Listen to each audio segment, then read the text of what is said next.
Olá, sejam todos bem-vindos à nossa aula de hoje, que tratará sobre o sistema GNSS, que originalmente, a sigla original significa Global Navigation Satellite System, ou traduzindo para o português, os sistemas de navegação global por satélites.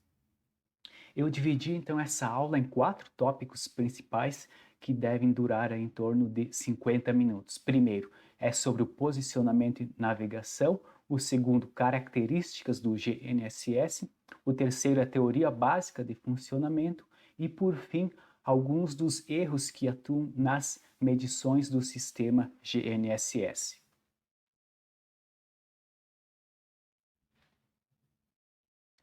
Mas qual é o objetivo geral do sistema de navegação global por satélite? Como bem ilustrado por essa animação, o objetivo é fornecer aos usuários serviços de: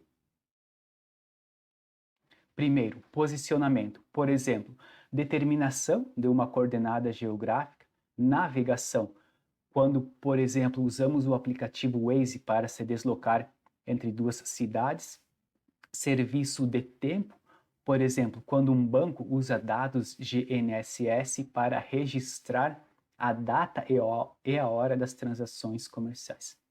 Mas como foi desenvolvido o GNSS e como ele funciona? É isso que vamos aprender de uma maneira geral agora nos próximos slides e entrando no nosso primeiro tópico. Contexto histórico. Vamos ver agora um rápido contexto histórico onde a pergunta central é: como se posicionar no planeta? Bom, sabemos que as navegações marítimas influenciaram fortemente o desenvolvimento de soluções tecnológicas para melhorar o posicionamento das embarcações quando ao mar. Mas já imaginou como era navegar sem a invenção do GNSS no passado? Bom, para a determinação de uma coordenada geográfica, hoje sabemos que é necessário calcularmos a latitude e longitude do local. No passado, satélites naturais como o Sol, a Lua, eram usados para calcular a latitude.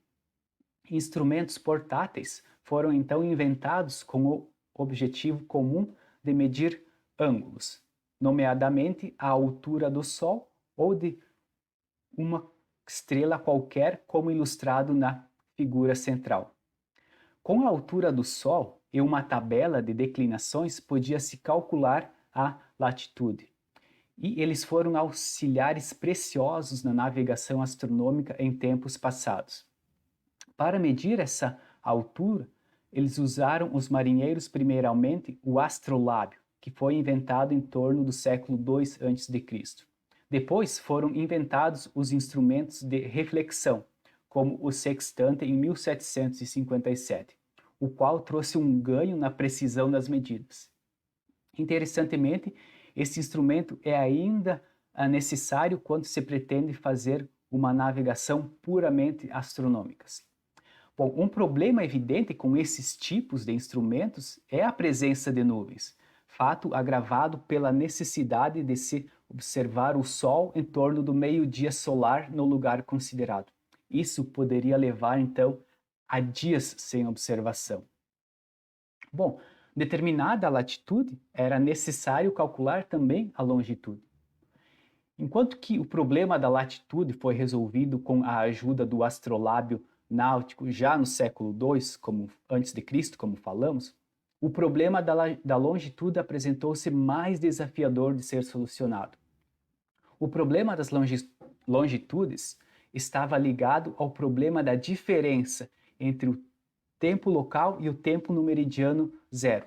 Nos dias de hoje, o meridiano de Greenwich. Sendo fácil a determinação da hora local verdadeira, e se houver o conhecimento da hora verdadeira no meridiano zero, então está determinada a longitude baseada no movimento de rotação da Terra.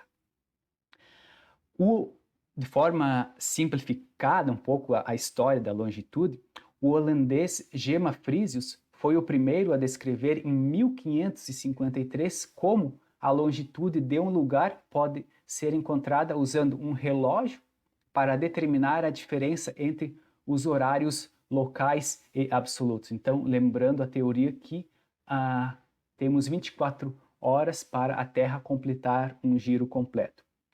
Para isso, então, era necessário um relógio confiável. A solução veio somente 200 anos mais tarde, quando o inglês John Harrison conseguiu construir o cronômetro naval, o qual revelou-se a solução para a navegação até a construção de uma rede de radiofaróis já no século XX. Bom, indicando sempre o sentido norte magnético, a bússola constituiu-se indispensável a todo e qualquer navegador. Não há registros da sua origem exata. Sabe-se que os gregos antigos já conheciam o magnetismo. Os chineses, há pelo menos 2000 anos, já sabiam que um pedaço de metal esfregado numa pedra magnetita adquire a propriedade de apontar uma extremidade para o norte e outra para o sul. Mas, contudo, temos relatos históricos de que o navegante e inventor italiano Flávio Gioia contribuiu com o aperfeiçoamento da bússola no século XIII. Ele teve a ideia de colocar a agulha sobre um cartão com o desenho de uma rosa dos ventos, que indicava os pontos cardeais, o que aumentou a praticidade e a utilidade dos instrumentos. Mas a solução realmente para os problemas de posicionamento surgiu de fato na década de 1960, em meio à Guerra Fria, quando os americanos lançaram a proposta do GPS, inicialmente batizado de Navstar GPS. Essa foi uma etapa que marcou a história da navegação, pelo fato de que revolucionou praticamente todas as atividades que dispunham do interesse de determinar posições no espaço. Destaca-se, contudo, que, em meio à Guerra Fria, eles desenvolveram em paralelo um sistema muito similar ao GPS, o qual foi denominado de GLONASS. Em paralelo também, novas constelações estão sendo lançadas ao espaço, como é o caso do Galileu, sistema europeu, e do Beidou ou Compass, que é um sistema chinês. Como pode-se observar nessa tabela, o GPS teve seu primeiro satélite funcional lançado em 1978, já o GLONASS teve seu primeiro satélite funcional lançado em 1982. Contudo, esses sistemas só se tornaram operacional o GPS em 1995 e o GLONASS somente em 2011. Então, se observa-se um pouco de como o GPS saiu na frente nessa corrida, uma vez que conseguiu seu sistema se tornar completamente operacional muito antes. Também é importante destacar outro importante marco histórico, foi o fim da disponibilidade seletiva pelo sistema GPS em 2000, que reduziu erros de aproximadamente 100 para em torno de 10 metros para usuários civis, o que alavancou em muito o uso dos dados GPS. Bom, então todo esse desenvolvimento tecnológico para melhorar nosso posicionamento e navegação no planeta nos permite atualmente jogarmos Pokémon Go. Isso mesmo. Bom, para quem não conhece, esse jogo indica onde Pokémons podem ser capturados nos arredores de sua localização. Assim, o jogador então precisa ativar sua localização no seu smartphone, que pode ser através do sinal recebido pelo receptor GNSS. Bom, claro, esse é um exemplo no campo do entretenimento, mas os possíveis serviços derivados de dados GNSS são inúmeros e cada vez mais. Então, agora um pouco de um exemplo um pouco mais sério. Alguns desses serviços, inclusive, fazem parte da nossa vida diária, muitas vezes involuntariamente, como, por exemplo, a publicidade direcionada. Essa animação, produzida pelo New York Times, mostra a localização de usuários de smartphones em uma área nos Estados Unidos durante um dia. Eles, inclusive, mostram como é possível rastrear uma pessoa com base nos seus dados. No exemplo, a pessoa de interesse era um oficial do Departamento de Defesa, o qual é identificado com o círculo branco, como vocês podem ver se movimentando da parte inferior para a parte superior esquerda nesse infográfico. Com base nesse tipo de dado, anunciantes podem combinar informações demográficas como CEPs residenciais, idade, sexo e até mesmo números de telefone e e-mails para criar perfis de público-alvo detalhados, usados na chamada publicidade direcionada. Então, muitos desses dados são derivados de receptores GNSS em nossos smartphones. Bom, quem tiver mais interesse em saber mais sobre a relação desses dados com questões de privacidade, pode ler a reportagem completa no site do jornal The New York Times.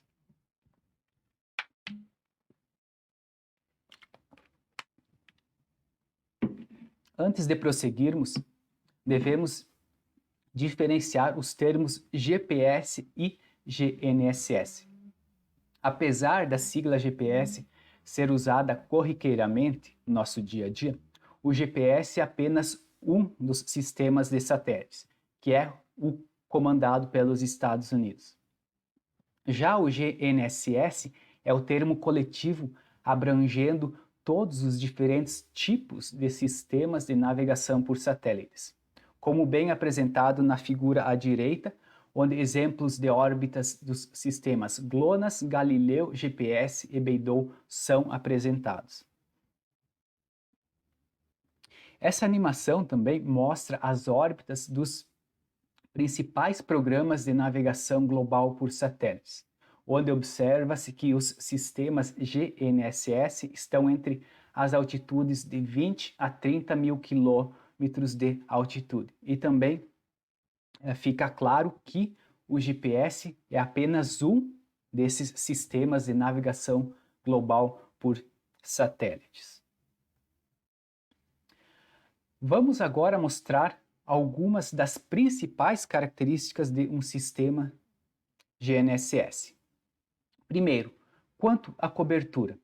As transmissões, são contínuas, ou seja, 24 horas por dia.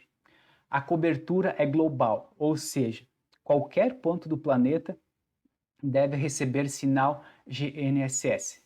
Isso, claro, se o sistema estiver completamente funcional. Veremos a seguir o que significa esse termo.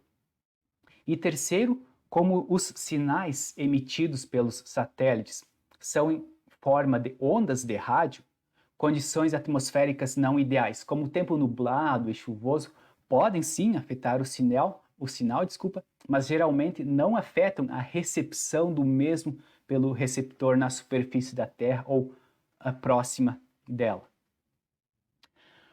Um sistema GNSS ele é constituído de 3 segmentos importantes: espacial, onde estão os satélites, por exemplo, a constelação GPS, segmento de controle, caracterizada pelas estações no terreno, e o segmento usuário, que são os receptores e seus usuários.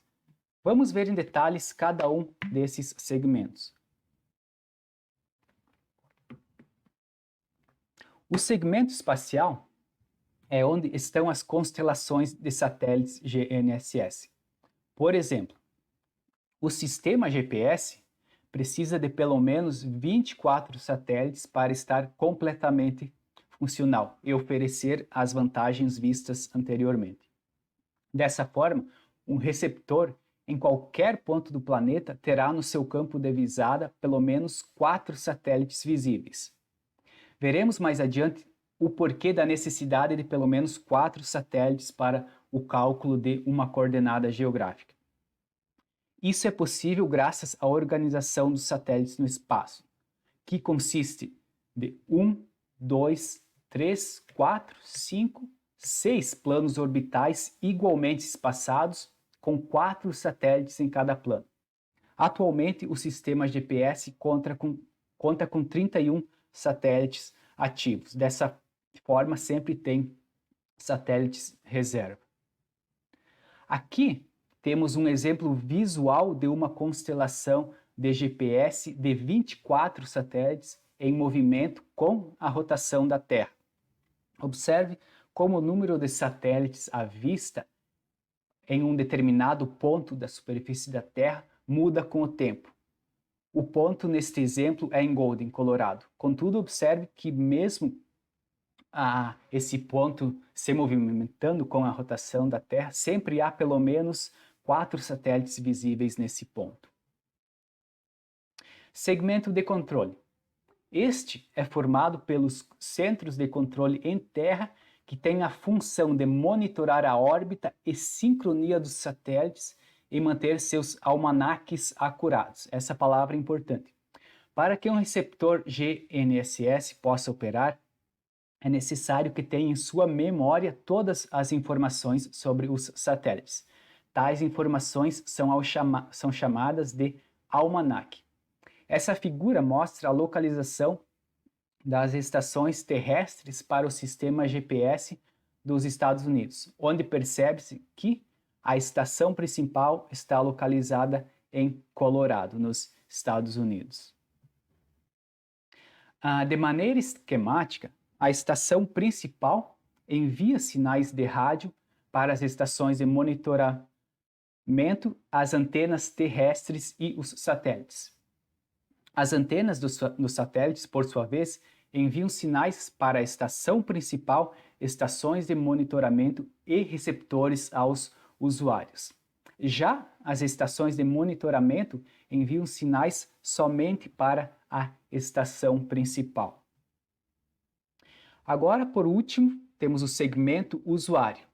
De maneira técnica, ele compreende a antena que capta os sinais enviados pelos satélites e o receptor que decodifica os sinais em diferentes canais, além de identificar os respectivos satélites que os enviaram e informar ao usuário seu posicionamento, velocidade e direção de deslocamento. Com base nos dados GNSS, inúmeras aplicações então ou serviços podem ser derivados pelos usuários. Eu vou mostrar nos próximos slides 2 exemplos, os quais estive envolvido diretamente.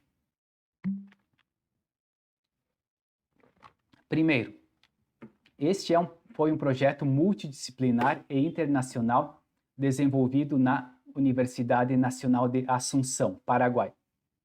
O projeto visava integrar medições pontuais de qualidade da água ou epidemiologia com dados de sensoriamento remoto para, em última análise, gerar uma avaliação de risco microbiológico, como mostrado nesse mapa abaixo.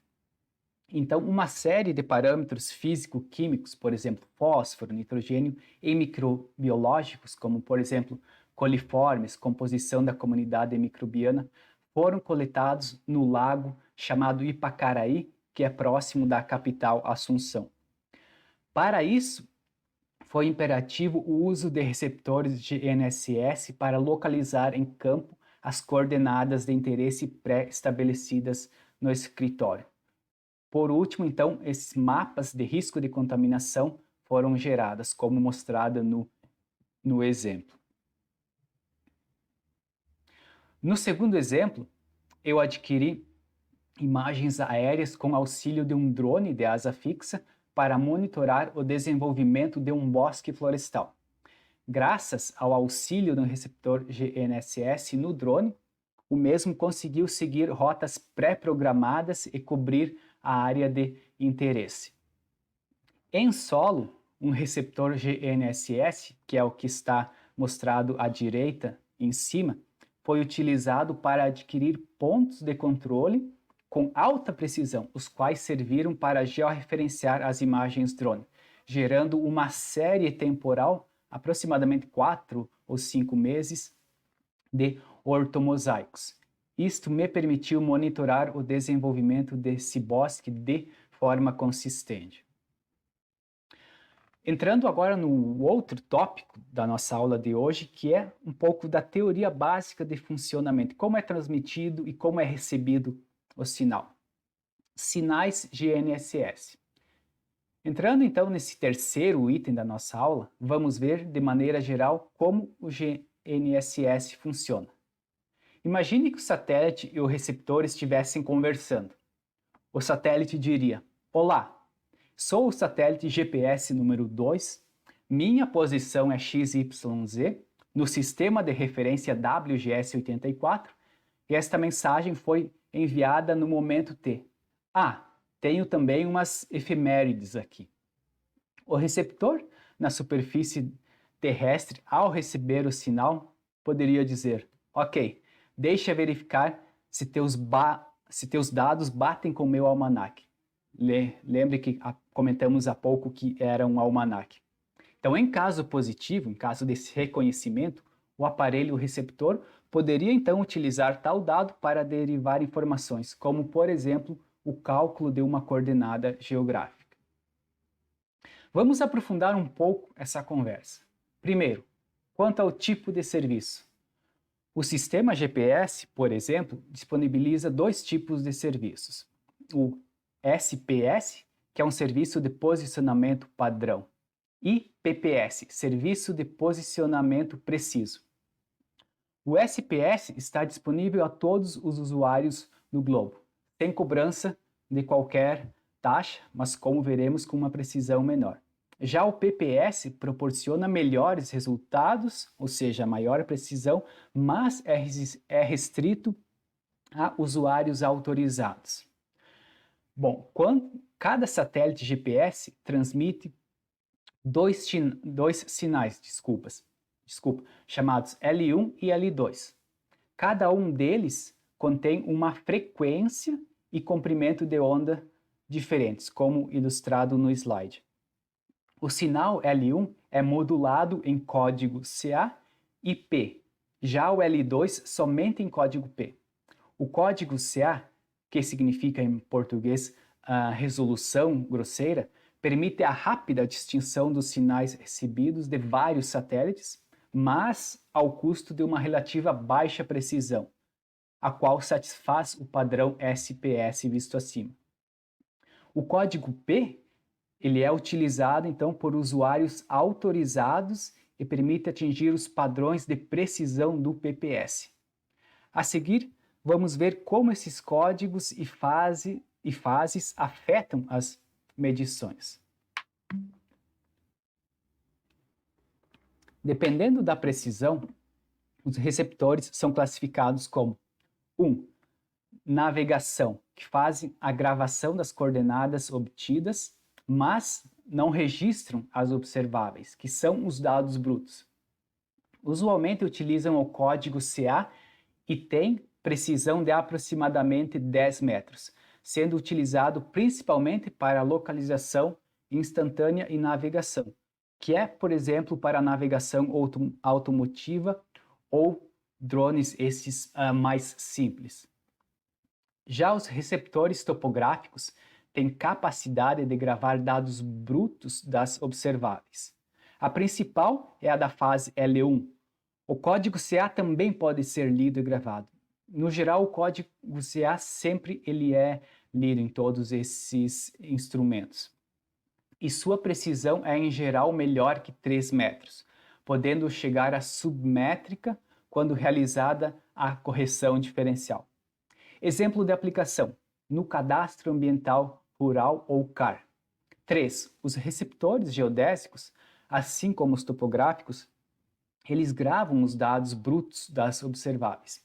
As principais são as fases L1 e L2, sendo que sua precisão é centimétrica quando realizado o pós-processamento de dados. Exemplo de aplicação seria o georreferenciamento de imóveis rurais. Bom, em resumo desses slides, para posicionamento de alta acurácia, a observável fundamental é a fase da onda portadora. Mas como é determinada uma coordenada geográfica? Primeiro, vamos entender como é calculada a chamada pseudodistância. Bom, em determinado momento, o satélite transmite um sinal codificado. O receptor produz o mesmo padrão de código. O sinal do satélite, contudo, chega ao receptor com um atraso em relação ao padrão por ele produzido. A extensão do atraso é igual ao tempo de viagem do sinal. Então, lembrando que estamos falando de radiação eletromagnética que viaja à velocidade da luz. Comparando a informação de horário recebida com o horário interno do receptor GNSS, é possível determinar quanto tempo o sinal demorou para chegar até o receptor. Com isso, é possível determinar a pseudodistância do receptor até o satélite.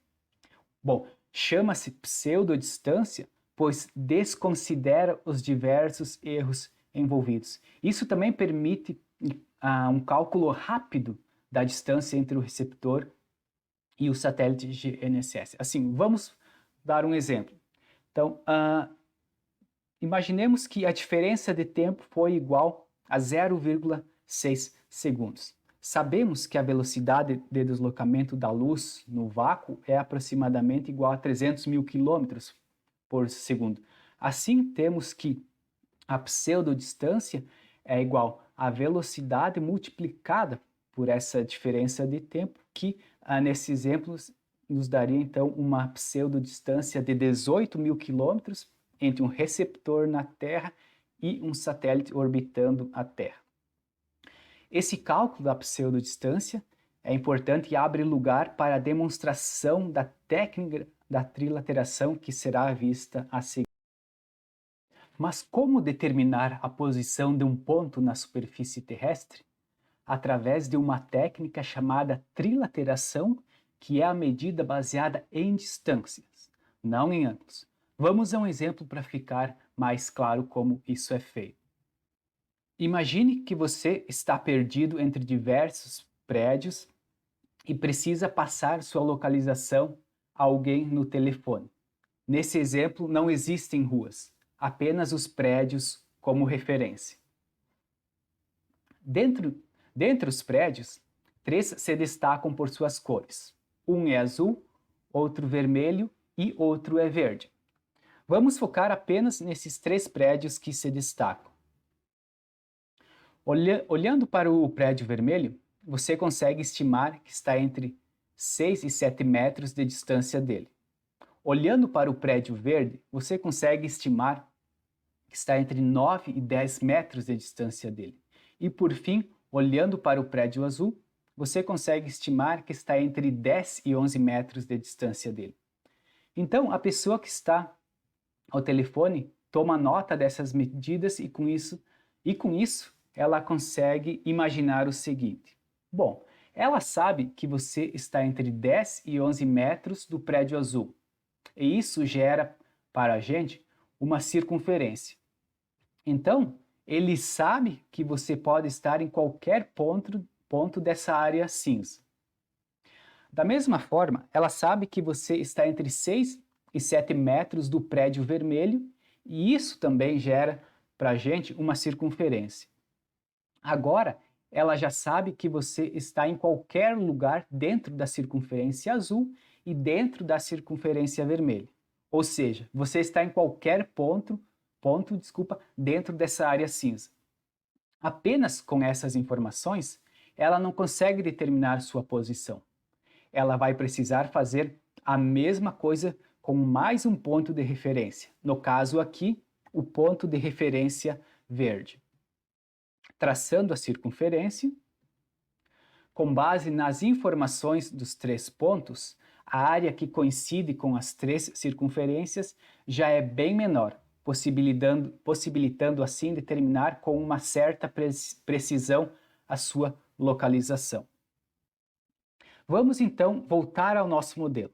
Agora a pessoa no telefone, com base nos dados de distância que você passou, ela já consegue determinar a sua localização em meio aos prédios da cidade onde as ruas não têm nome.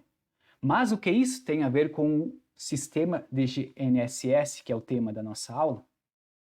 Em um sistema GNSS, os pontos de referência são os satélites que estão em órbita ao redor da Terra e ao pessoal telefone que vai calcular a posição é o receptor GNSS. Então, o receptor de GNSS calcula a distância que ele está do satélite, como no cálculo da pseudodistância, como visto acima. E com base nessas informações, ele calcula sua posição por trilateração. Simples, né? Bom, nesse nosso exemplo, a posição foi calculada em 2 dimensões, ou seja, 2D. Mas no mundo real, contudo, o receptor GNSS faz todos os cálculos considerando o mundo tridimensional. Então, a distância de cada um dos satélites forma uma esfera e não um círculo. Por isso, temos a trilateração 3D.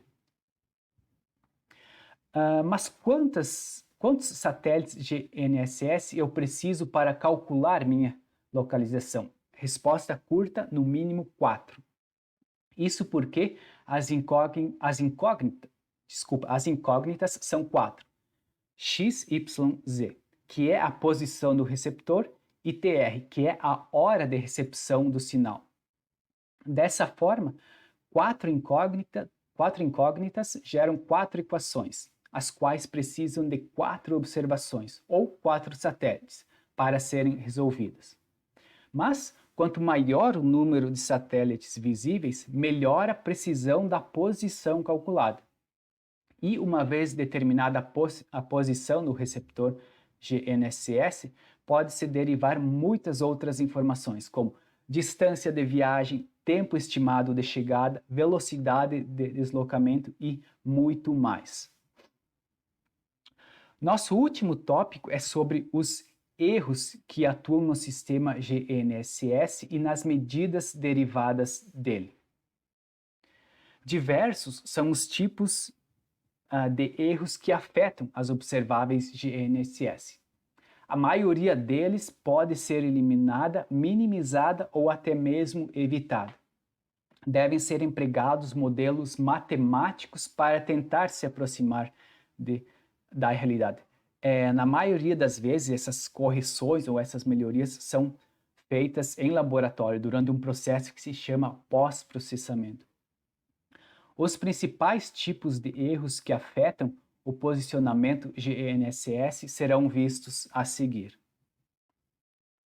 Essa figura ela é legal porque ela ilustra graficamente alguns dos fatores ou os principais que podem interferir no sinal de GNSS. Então, primeiro, em órbita, os satélites podem sofrer desvios de sua órbita original ou da órbita programada. Depois, os relógios dos satélites e dos receptores estão expostos a diferentes tipos de erros. E aqui também entra um pouco da teoria da relatividade, que explica por que ocorrem essas diferenças. E o sinal de rádio pode ser atenuado devido a efeitos ionosféricos, troposféricos e atmosféricos. Perto do solo ou próximo dele, o sinal pode ser espalhado por outros objetos antes de chegar ao receptor. E por fim, temos erros de operação, ou seja, de nós, os usuários, na hora de manusear ou instalar o equipamento. De maneira mais específicas, os erros que são devidos ao satélite. No relógio atômico, por exemplo, um erro de apenas 0,1 microsegundo representa um erro aproximado de 30 metros de erro na distância. Isso é calculado, então, levando em consideração a relação entre velocidade e tempo. E desvio da órbita, que altera a posição, altitude e velocidade do satélite. Depois temos os erros devido à propagação do sinal. Temos a refração na velocidade da radiação eletromagnética, que acontece na ionosfera e troposfera. Então, lembrando que o sinal emitido pela antena do satélite é nos comprimentos de onda de rádio, então é considerada uma radiação eletromagnética. E também temos as incertezas geradas pelos atrasos de sinal que causam os maiores erros de posicionamento. E temos também o chamado multicaminhamento. Multicaminhamento é interessante explicarmos melhor uma vez que é um erro que, dependendo da situação, pode ser evitado. Multicaminhamento é a reflexão do sinal recebido pelo receptor, como ilustrado nessa figura à direita. O sinal do satélite atinge a antena, mas outro sinal pode ser recebido após ter refletido em uma barreira, natural ou não. Por exemplo, aqui temos um prédio refletindo um sinal. Isso então vai gerar um atraso no sinal e um cálculo de uma distância maior do que ela realmente é. Colaboram com erros de até 2 metros em receptores com código CA. Bom, essa fonte de erro ela é pouco expressiva em aplicações agrícolas, exceto próximos de lâminas de água em montanhas. Por isso, se possível, nós devemos evitar medidas perto de objetos. Por último, no receptor, a precisão do relógio do receptor é inferior à precisão do relógio do satélite. E isso é esperado porque os relógios que estão a bordo dos satélites, eles são mais precisos e muito mais caros. Se fôssemos usar os mesmos relógios nos receptores, eles custariam muito mais caro do que eles são atualmente. E também temos os ruídos na decodificação do sinal.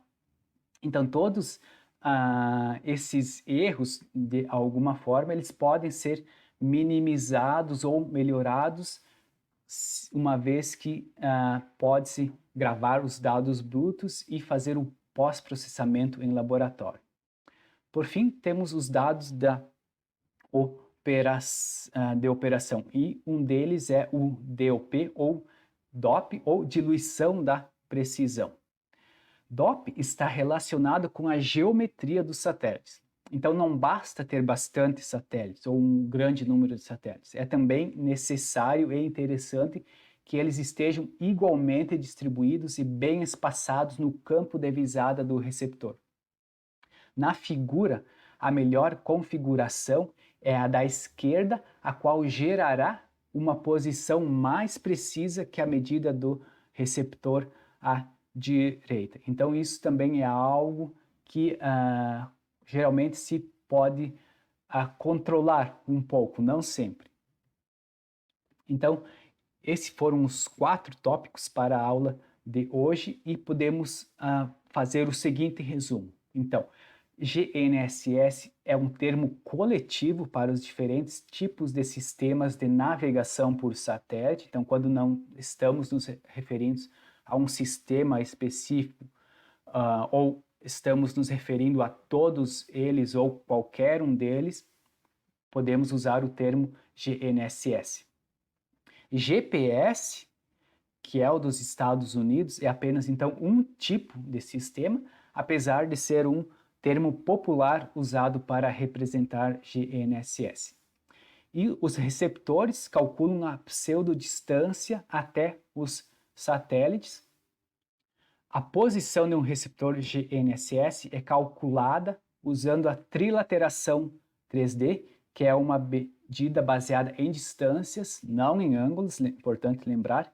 E quanto mais satélites no campo de visada do receptor, mais preciso será o cálculo do posicionamento, sendo que o mínimo de satélites disponíveis é 4 para o cálculo satisfatório da posição. E a precisão de uma medida GNSS é função das especificações do sistema, das condições operacionais, das características do receptor e do objeto do trabalho. Esse, então, é um resumo da aula de hoje. Aqui, além das referências do plano de trabalho, eu tenho mais algumas para indicar. Primeiro, são alguns vídeos do YouTube que esses 4 que eu recomendo, eles têm uma maneira bem didática e fácil de explicar alguns dos conceitos vistos aqui. E também, para quem quiser aprofundar a leitura, eu recomendo esses tutoriais e e-books. Era isso. Muito obrigado por assistir e até a próxima.